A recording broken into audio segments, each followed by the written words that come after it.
কঙ্গোর Ebola পরিস্থিতি জটিল রূপ নিচ্ছে। পরিস্থিতি নিয়ন্ত্রণে হিমশিম খাচ্ছে বিশ্ব স্বাস্থ্য সংস্থা।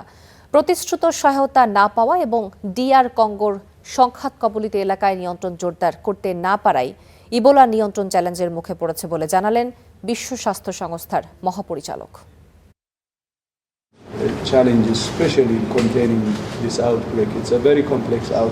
এই প্রাদুর্ভাব নিয়ন্ত্রণে অনেক চ্যালেঞ্জ আছে। বড় সমস্যা হলো সংঘাত ও নিরাপত্তাজনিত চ্যালেঞ্জ। এই কারণেই আজ আমি যুদ্ধরত পক্ষগুলোর মধ্যে একটি যুদ্ধবিরতির আহ্বান জানিয়েছি। আরেকটি সমস্যা হলো বাস্তুচ্যুতি। সংঘাতের কারণে গত কয়েক মাসে প্রায় 1 লক্ষ মানুষ বাস্তুচ্যুত হয়েছেন, যা প্রাদুর্ভাব নিয়ন্ত্রণকে কঠিন করে তুলেছে। আরেক বিষয় হলো খাদ্য নিরাপত্তাহীনতা। মানুষ খাদ্যের তাগিদে এলাকা ছাড়ছে।